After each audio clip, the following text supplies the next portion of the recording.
Atiafo Yamama Transi a Church of Christ and as a Christosafo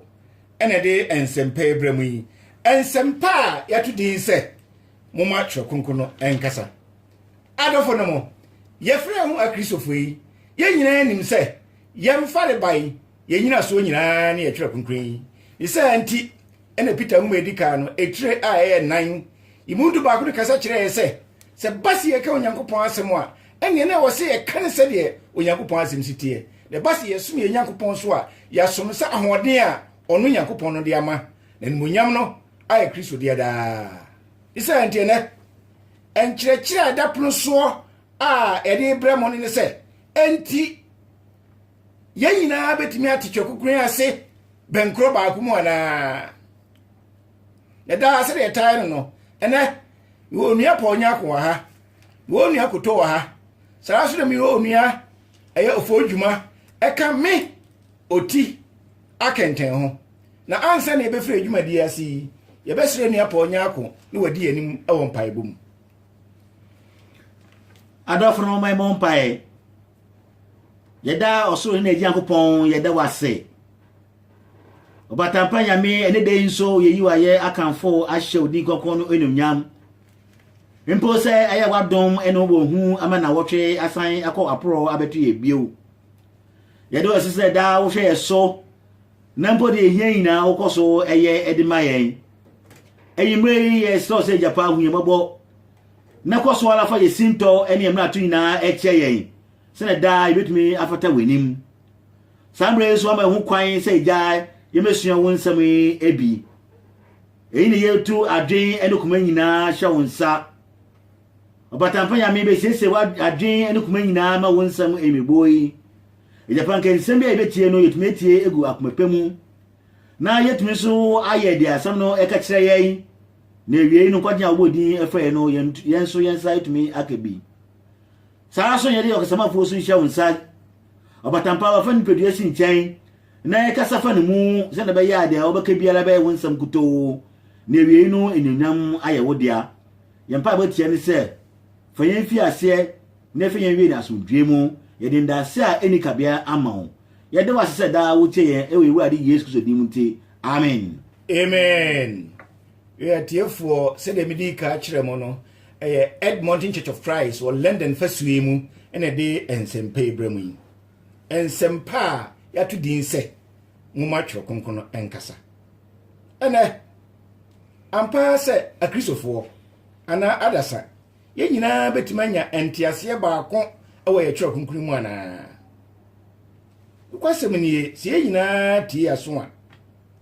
ya ne ye taate se enipa bebre ye ka se wode se de wote ase efa no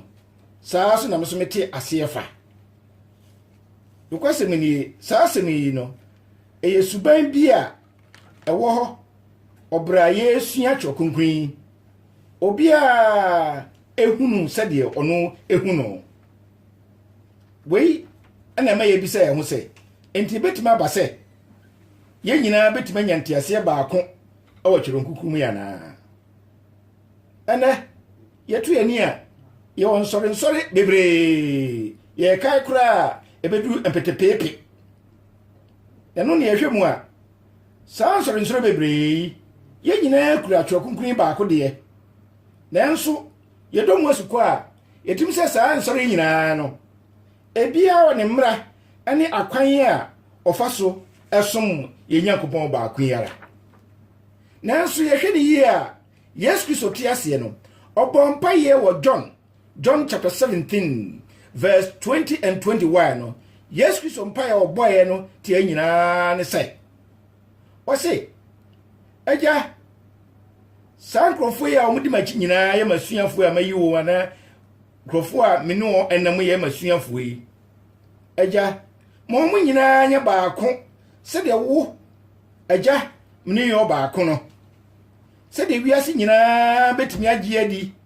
sampa wona wo soma ame we kire se ebetima yeyie ampa se agidifo nyina ye nyina betimanya adwenkro susua baako akasempa wo twere konkuni mu ye di akire kura ehye ne den ne se wasa kan o John 17 verse 17 kura ansa na ofiri mpa abonase no okay o se agya ti won ho fo wasem ti won ho sanse wasem no no kura ebio ye dom wasu ko bio a o kan John chapter 8 verse 32 no so o kasi so se bu ba hunu no kura no na no kura no so eden amma ya de hye wei ebu ya se mi nyina am ye hu se no kura se ye nyina no ye betimi akasem baako abra ye nyi hu akinye sanse twokonkro no enyi ne hu akinye wei kire ye nse nimdie a ye nie no ene de mpepe mu bre ye esa ma entiase se uhwemu a ye wo suban bi ahodo bi susu a ema entiase ma ye ntem na de mpepe mu so abre ye na no osmafo Paul wo choko ma Timothy wo eye 2 Timothy chapter 2 verse 15 no o ka kire no se bomodin fa wo hu gina ho Onyankopon anim se de ofata se odwumani a ani kwa sa wo fere no wo chiche no kwasem no mu pepepe sa na moyi sa kwankire ehia se ye gina so ni ye chiche nsem mu ne no be kire ami ehu se ye benya entiase baako ye di ka kro wo mu se sa entiase ye wo chokunkuru mu no no kure yesi yesua sa no kure ye de no kure kekasi anu mu pepepe de a minu adofo kire se nyina no ye benya entiase akobenkro baako wei kire yen sanse osmafo Paul ebra onam no no wo twere krata akoma kolesifo no anase yenka 1 Corinthians mo ene hyasem ne din 1 Corinthians chapter 1 verse 10 no ye hwasem o ka kire wo no sase ne hye ne mam yem se baako ye bi wo ho entiase baako bi wo ho ye nti Onyankopon asem Korinto fo edikan etre baako ni mudu no na nua no menam ye Awurade Yesu Kristo din so bitimofu se munyina anye anokro na mpapa mu amamumu na emom mabomu awie peye adwen kro ene susuye kro mu ida wase ohu sase me ka kire se ye nyina betime gidie baako anya nkyerɛkyerɛ baako akasempa baako se base ye nyina anya dwen baako a ne gina anamon baako so a santiase yi ebetime abase ye benya ntiase baako wo twekunkuru akasem baako ebi o so kra hwe a ade baako ehye ne nso se Kristo ni bia wasi enye gidie bi antiase omu afa ekura no wasi enyina no eme ye no kwafo se ye be hu se ye Nyankopon no wo ye Onyankopon a wo ye no kwafo no kuradie eyade ehiama Kristo som na Onyankopon mpokura no si ye hwe apamno dane apamfofure mu a kire se Onyankopon no wo ye surunku bi a wo suban surunku bi a odi be ma na ema na ne maso otime baako ene ye kinkan Numbers chapter 23 verse 19 asema wo kan se Onyankopon o onye nipa na wadi atro na onye onipa basoso na wasakire na dwen na no kire se Onyankopon won kasem abrawo ni so wasem bi obaka bia no o ma asem ne bam wo di ne kure eso wona asem mu ebra osmafo Paul so nam na o twere krata akoma Titus kura no wo kan se bi kire no sa Titus yi oyo obi a no ye nsempakani oyo obi a no ye o kyerɛkyerɛfo na samu a osmafo Paul twere koma no Titus chapter 1 verse 2 no wo se hwɛ Onyankopɔn we ontimi ni atro da biara da na ne bɔhye a oka efiri wiase efitiase no odi so pepepe we ka kire yen se Onyankopɔn ade nyina mu no otimi ye mane ye yie ma ne ba ne se enti wo se nyina so baako e wo twetwekwankran mu se de betimi aka asempa baako we na twe adwen akoso se ne ye bi se ho se adenti ne yentimi adenti na gidiofo nyina no yentimi nka asem baako adenti na kristofo nyina no yentimi nyina asem baako so ne yentimi nka asem baako pe emuaye a ebi ebenya nyina ne se adasa suban bi we ho a ema ye ntimi ne ye ho sanse onipa wo hoi ye wo ya dwen e wo ho ansa na ye be fa Onyankopɔn gidie no sanse gidie eni onipa nsusuye na ye de abata twere kunkun ho yukwasem ni ye hwemu a onipa ya bre Onyankopɔn asem na ase ene ye de ya dwen ye nsusuye de kwasi broni ka se opinion ama ya to ensempa a ye no kure a watwe kunkuni mu a ye no kure a ema ye nyina no emi ehu se we akwampa ese ye faso no ye de ato nchen adidi vo nyina Yesu Kristo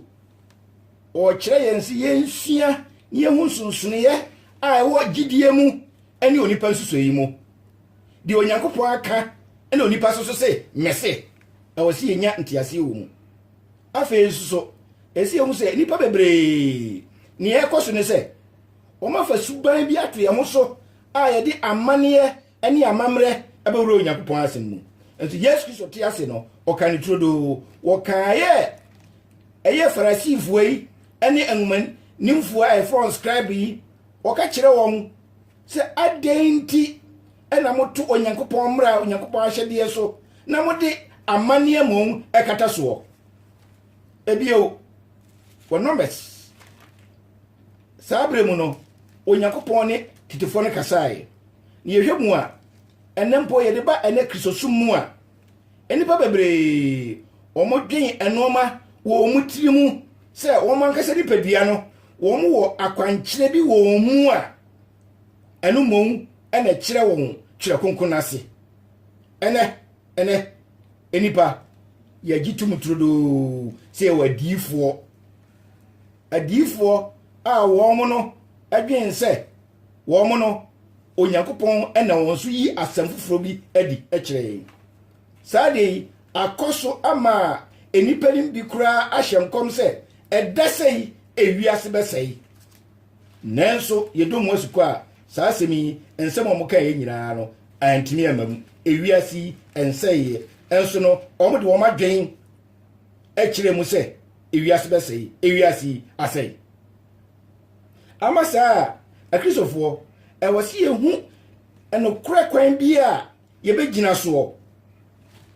no kura kwan bi a ye besua e Bible yi no kura kwan bi a ebe ma ye sua chokunkun ye nianya entiase ba ko pe si e manfato ho a ye ye kwada miensa begina o sese ya enkwada miensa yi ye ka se omumu nkunta ni ama won bibi ti se 2 + 2 mienu wei o sa de mienu kwaka ho a ye nyina nim se ebe ye 9 ne yes man kwada miensa yi ne emu mienu e di mu afufro ba ne ba ko di emu afufro ba ba ko ne de no ye 9 no mu aka no e ye soronko a etwi emi ehu se da bi nkwala mienu no aka no wo mu antwa ana se wo ma amfa ne kwan so sa akwan ya so ene yesi ehu se adifo fuoyi a omo hye nkom yi se eba se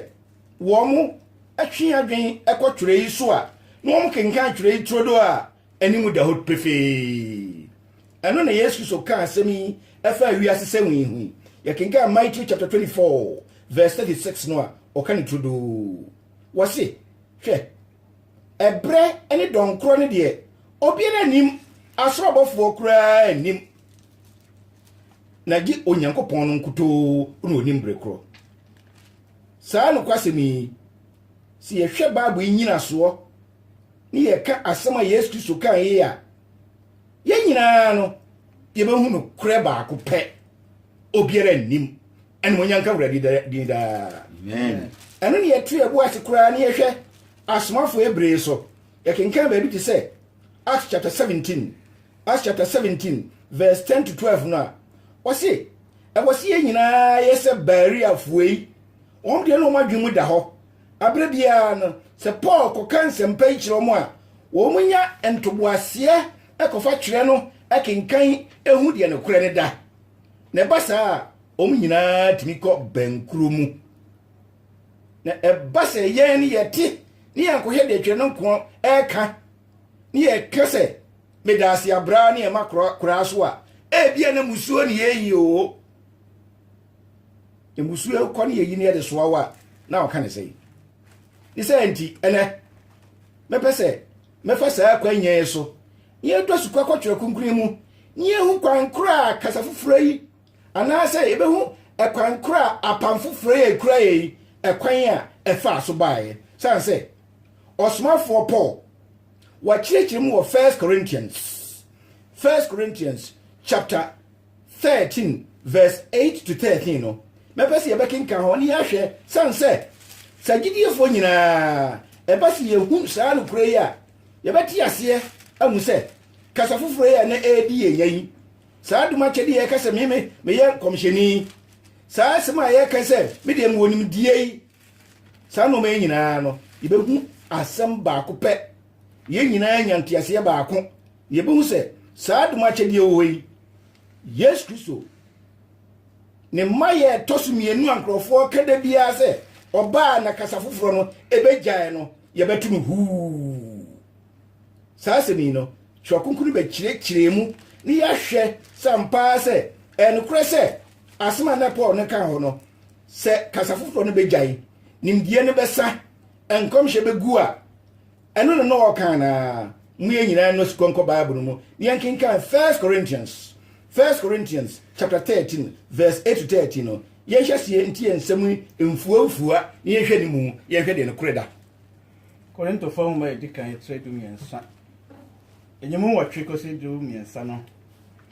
odo etu ntwada odo etu ntwada o nkomhye de obegu osi nkomhye ne de ebegu kasa hodo de ebejai kasa hodo no so ebejai nimdie de ebesa nimdie so besa na ehu ade efanefa eno de efanefa o efanefa na yehye nkom so fanefa na se de wie paye no nya ba to obu asemaye to yebu asemaye yimu nkro no yensi hobio wose na yehu ade fanefa to obu asemaye hwe yimu nkro no wose enkomhye oyi eba ayefanefa sa enkomhye no uhwe mu a emma enoma nyina yensanka eyesini no sa efanefa no chese enwie paye ade bi ho ewie paye beba otu aso bio a to aso kasa me yentie edu no na se de wie paye no enya ba gina ho ansa na obekọ ho de wie paye no kura no yehwe eye sa kasa fodo no a ye ka ne no eno so ye dai eye fanefa kura ejai kojo to ye kosu bio a ho na osi nimdio we kura no eno so ye dai eno so be jai kura sanse nimdie no so eye fa unya ntoa so abre nyina se ba won so a enwie peye saasemi ye hwe ni yie pa eno ena yimudu no o siso ami ehu se de ne sutie yimudu ni yentie na se je wie peye no nya ba wo wose na emu no adie bi wo ho a ewie peye adie bi wo ho ewie peye adie na se adie no hwan ne betumi agina ho de adie adane Yesu mitwi kasa me kan adie ntimi nyina ho manipa da biara da aha no kire se aha e kire se enye Yesu ma ye tosumi no wose adie bi ho ewie peye saasemi ama ka sim bi a ebre bi kwasi donko oka no entry pa bra ne ye mofra totofe wa no ye entry pa no ye ne se eye anwa kwanta ene bofodu eye abetwafo bi ehia se on beko ensanom competition na bekwaifo ne beye ntamgyinafo ma wo de from referee no na omudi ensuhina maako eye enwotwe ebesi ho eye aketetwe ya hya baasi maako saa dodo saa nti o mesi ho no ana bekwafo ne sa mo hia de ampanifo obi anche ne tumi samose mo nimsa no mpa de a ene mo hwase ana anya kwantafo no omo se omo yi om kuma kra wo no se wo na yakoda oka de ne na say ya ba mi na we ni de ne man ketingiti be ya prepare bi na mo de abisisi ho oka he bi kura ne nsam no enye nsam papa ye de nsam fa ne ye no ena akwada wo mu ye de ene say onko ka hwe okoka hwe a ensu hine na esi ho nyina ma onum ni nyina awa ena be kwa afo ne say na de obeka hwe ni de obeka hwe ni kura na enum ni nyina ne ye say no ano no omadi nkunim sa ana me pese me kire sa asimi aha sa ade enyina mo nipa ade ntina mo me yetna o kase yesu so ba wa etoso mienu no ene me makasa foforo no agai nimdie ne besa wei asem bi se o ne se ade ewie peye no ene de ade minia wo hwa awiase ha die be pa na ewie peye ye hunu kure wo mu die pa wiase ade hwa ade na betumi ewie peye die ni obetu ewie peye kan yakopon asam hallelujah asem onu anything na Paul what wo 2 Timothy chapter 3 verse 16 and 17 no was he atwere nyina afi yakopon ho memu na yema akyerɛkyerɛ atenate tene ne mu yen sɛ de owu yakopon nipa ewie peye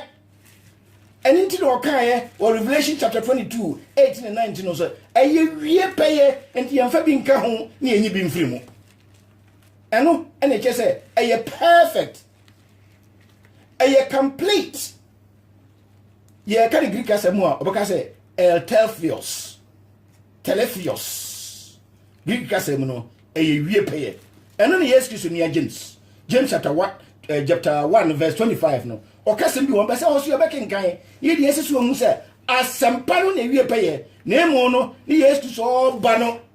ene be ma saa kasa hodo ne nkomhye no bejaye yenti onyankopon asem Yakubu homa etire ba konyimu adonunum na de okotohwe adehidie mra a edi munumu na otena mu sa na onye otiefo refiefo ne ma oye odwuma no yefo no edi mu aha ade edi mu no ewie pe yampa mini awutie me ye to so ko verse 11 so a ye hwe asem so wo ho verse 11 no enyemo duba ko no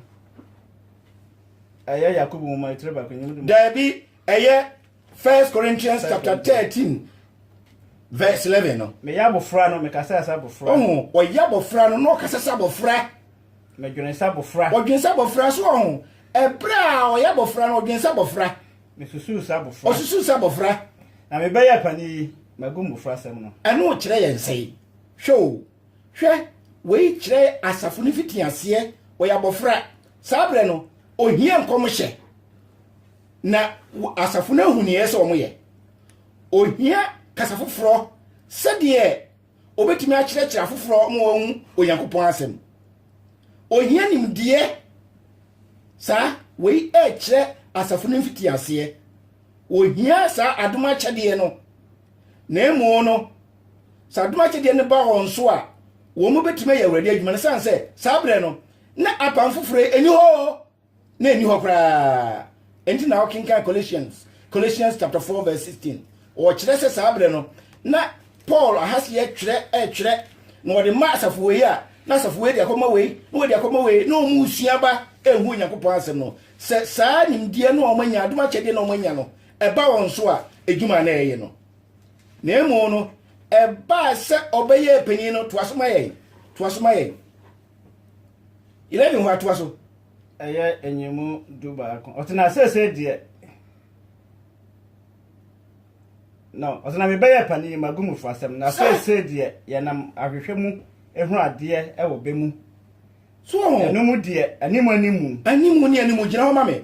ano wo kire mo me ehun se obeye pani de we jai sa amofra de no obeye pani no afei no wanya ade awie peye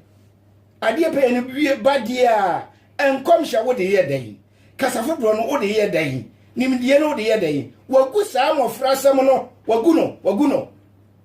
sa ena wo kire ne je se awie peye adom no a wo de abnom wo mo ma onimdie a o kasafo fro eno se obeye pani a onya atwere konkron de wagu ye no yanko verse 12 no so verse 12 aya 1 Corinthians chapter 13 verse 12 no na sese de ye nam ahwehwe emu ade e wo ba mu so ho sabre no de o na mahwehwe mu ehunu ade wo ba mu o ahwehwe wo wei wo hwem wo hu anim wo yi wanim firi wo no a unim ade kodi a wo wanim bie so ho saasem na mu odu pa ahwehwe hwem no wo yi wani wo yi wani a wo ba kai wanim wo nkai sere wanim sitie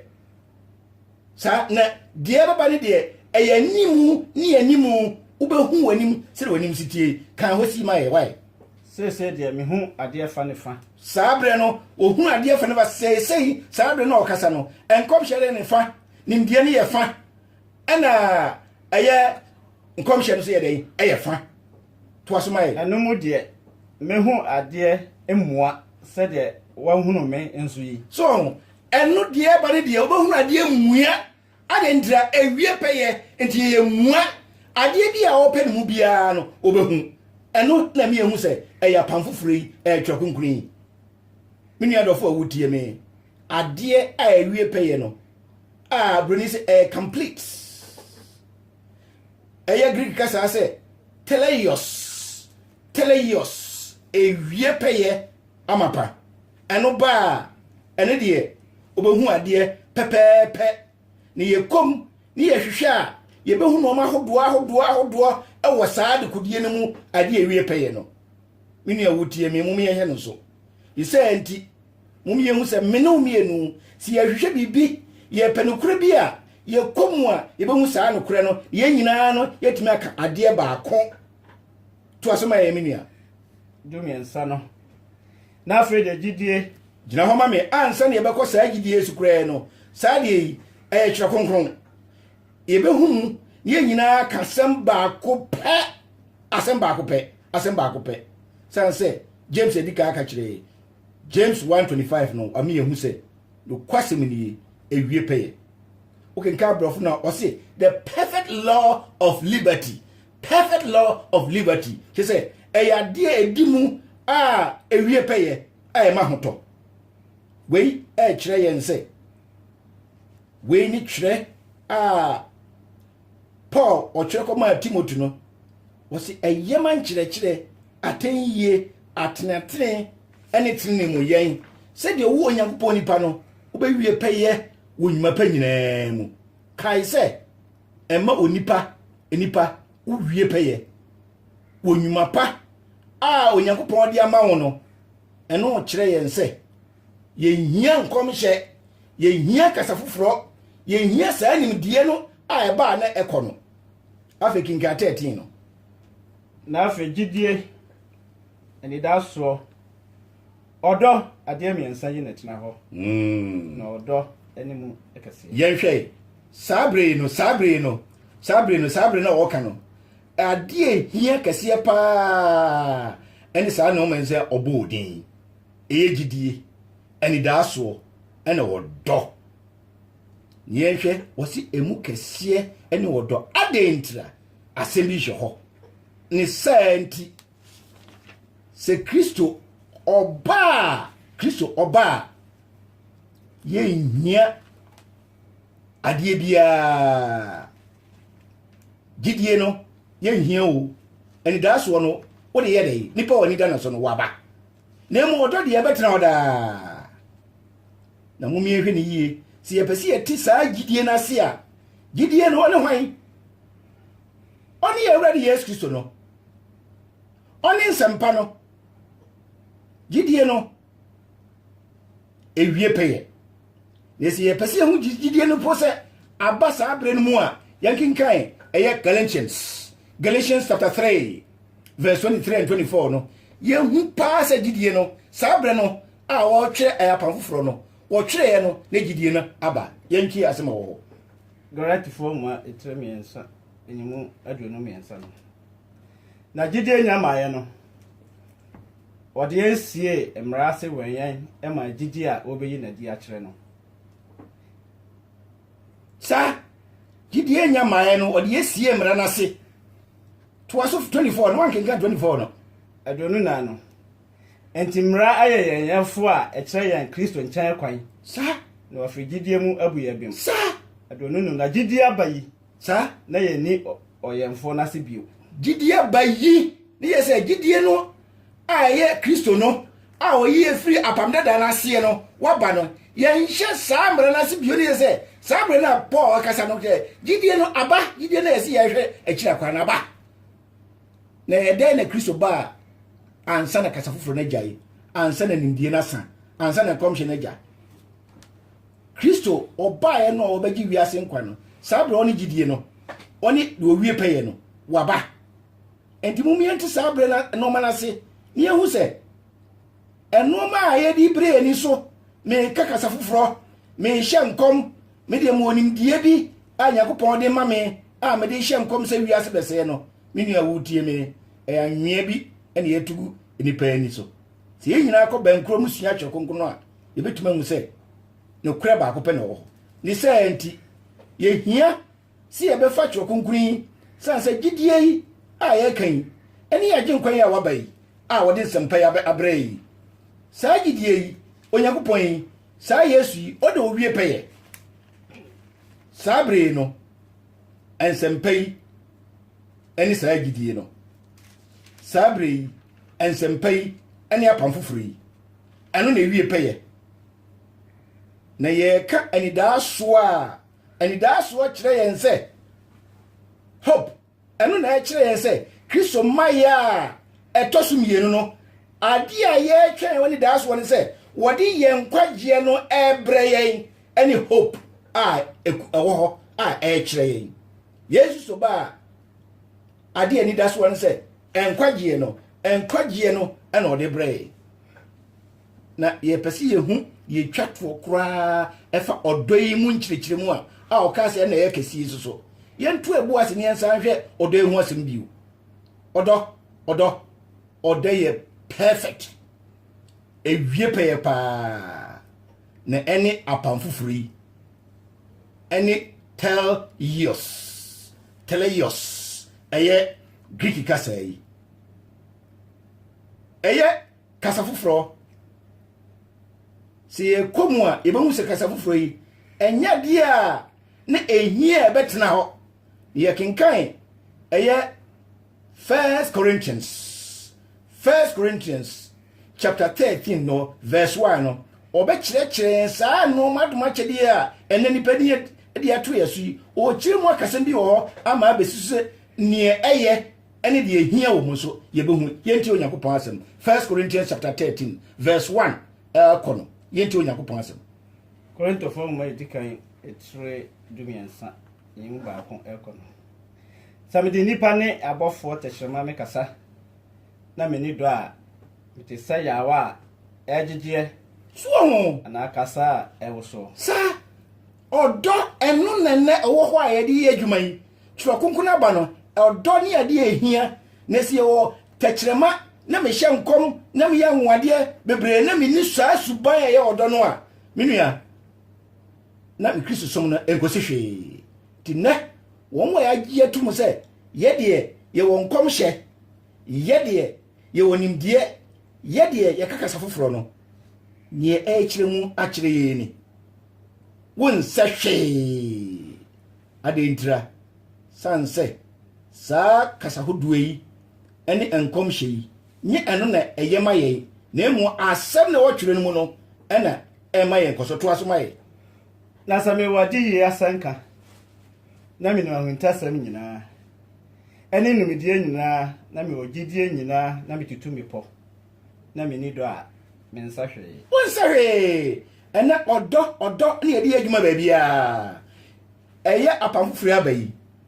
eye nimdie yi a ye ka ho asem yi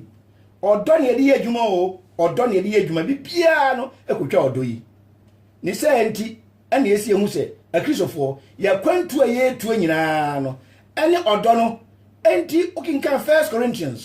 Corinthians chapter 13 every verse 4 equals 8 no kire de odo no be yema ye bra ye twa kristo ma ye tosumi no yentie asema ye wo no odo ewa abogikire sa na ne yam ye sa odo nya ho ye a sa odo nya ho kire sa emema ne ho so sa ene ne ho eni asie sa ne bo enha no sa emfa bone enhye ne yam sa na ne nyi de ntie ho sa na ene nokre ene je sa oh on se suban a ekura ye ne a ye kakasa foforo no sa no ma ne hia we mu odo ne kura ye no ene ne hia na mo nya nkomhye no kasa foforo na ye gusuo no eno ma ehia wo mu ni minia wo tie me nkomhye kasa foforo nimdie minia no ma mu tie me enya de a eno na eboae na emu no eye asempa na wo ho no a ye de odo eno na eboye ho ban ama ya twen se Kristo ebeba ene de ye ewie peye wade nyina mu momme yenhwe ni yehu se ye pese ye hu nokura no a momme yenfa ade fufuro bi emehye onyankopon asem na namu na emu wose ye gidi se onyankopon asem na ode ama ya wayi na di ama ye eye twekonkron no ene ye trini nyina ma ankunankura bia momme yente ase yehu se twekonkron no se de esitie no eye onyankopon tumi na de baaye na se onyankopon ompese ye beti eye twekonkron ase a ene na enka wonfa maye mpo na emu no onyankopon pese ye ti ase enti ene ode breye onyankopon ni pene se ye nyina benya ntiase baako na onipa ye mu na ye de ye mpe no kore okay nka 1 Timothy chapter 2 verse 3 and 4 no a wose onyankopon hoyi uhwa wo pese menu mienu ye so twere kunkuni mu sanse onyankopon na pede se menu mienu ye de ye nya nkwagye enu na wanya opebi ama enipa se ye nya nimdie so wo mu ne ehunu kura so wo mu Ephesians 3:4 wose se de sitie no se ba se nu mienu ye kenkan ya ye be hu no kura no ye be nya ntiase baako ayefa ye wura di Yesu Kristo eye ni nimdie a wode abreye no eye Ephesians 5:17 ni se enti menu ya mu tie me munye nya ye ho ana enyansafo ni ye nti onyankopon asem a wode amaye no sanse ya wurade eno ene pese ye nya asem baako ni ye ka asem baako ane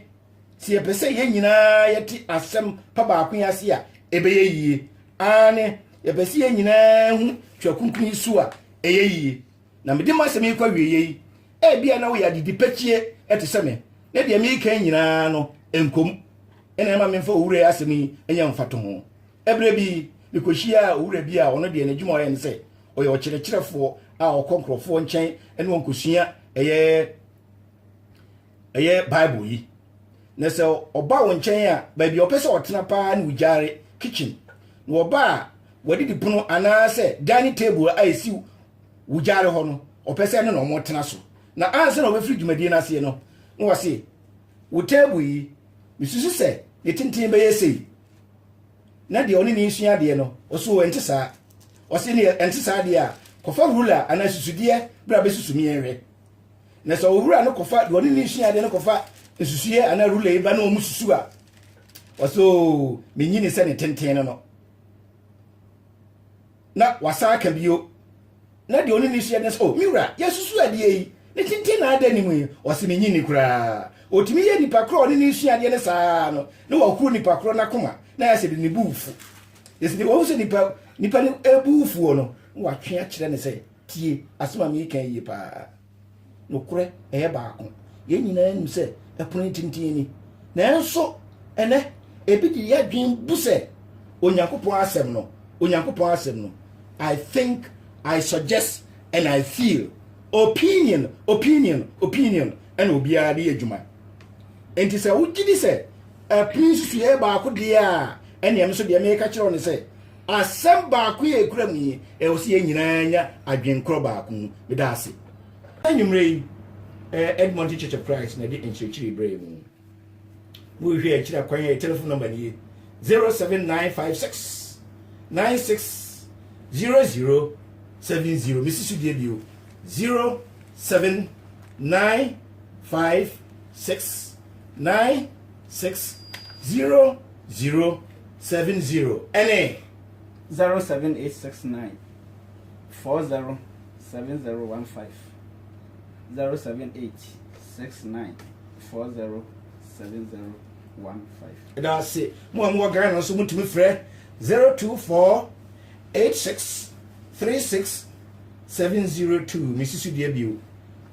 Ghana, much to me, Fred 024-8636-702. And now, some much to me, Fred 0208 208280 0208 208280. More Ghana no mutimi free. Your Church of Christ bebre o let them first way mu. Ebi wo eye Mitchem asafu bi wo Croydon, ebi wo Tooting, asafu bi so Lewisham. Your asafu bi so Thamesmead. Saso ne obi wo West Ham. Your asafu ebi so ewo eye Tottenham Church of Christ for as wo ho. Saso ne obi Wembley. Ebi wo Camden, ebi so Milton Keynes, mufre anwa trofi a ebe chi won chira kwan. Saa so na asafu yi bi so atu atise wo ye UK ha ma nyina. Anwumre yi Nottingham fo tie yen, Manchester fo so tie yen, Leicester fo so tie yen, Telford fo so tie, Birmingham, Coventry nyina asafu bi wo ho. Mufre ya Sheffield fo so aya so ebe chi wo nyina chira kwan. Sasu na sefi etu otese mi kan ebu owi asefa nyina Italiano see yam do ase nanu da butie yen Italy o mine so ne potem biara Kristo safo ane se Church of Christ ebi ewo ho se na da yere tudwa no mo frɛ ya ebe kire wuti akwan wo Zopola wo Pordenone wo Coleliano na fe aba Vicenza wako Bassano eni Padova ho nyina safo bi ewo ho woko Verona Inyo Thomas aye Crado nafe wako Bergamo eni Milano aye omkro kase a toso minu no afe wusan osi bio a wabeto Parma aye Reggio Emilia Modena eni Bologna afe no ko Florence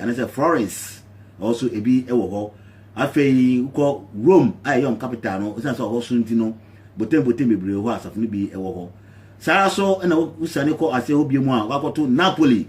aye Napolitan yenu adwo aye Crado say an the same crowd friend obeje so afi no san akọ asie ho aye asasina nsu etwo hwehia no Sicily Island yawo Catania, Messina, Palermo, any Port Saracusa yede ne ko Rome copy ho no o ina Church of Christ bi ho ti mo an wo Italy man no mo fra ye na ye nkyere mo na mo ne won ko din sawoso yede ma say yo sasu na safi bi so Germany Hamburg for Wiesbaden Frankfurt Obuso Stuttgart, Bo Munich, Sasuna, Safi so Munchen. Mufre, I bet you in a chira quay. Ebo Essen. I feel so more Amsterdam, Bama, as a few of France. Sasu the USA, New Jersey. Mufre, I bet you on telephone cry New Jersey phone number 001 973 204 9223 USA New Jersey. You see one number this you 001 973 204 9223 USA New Jersey for number no. Mon frère na mo pese mo sua chokunkun kura so a e babo mo motime sua untua sika bia anwumrei yenye de enchechire bremo no onua ponya kona mote ne nka ode mpaebo ene hu sunsuaso ema amu yi saa so na mote onua koto aso nka ono so de akenka asem ene hu sunsuaso amu ema amu no saa so na onua brightness aso ye crash pani de yemi oti akenten ena mde nsempei bremo adom bobro hu ni asumdua efi Awurade Yesu Kristo enka ene ne de nyina yeni mwadi nkra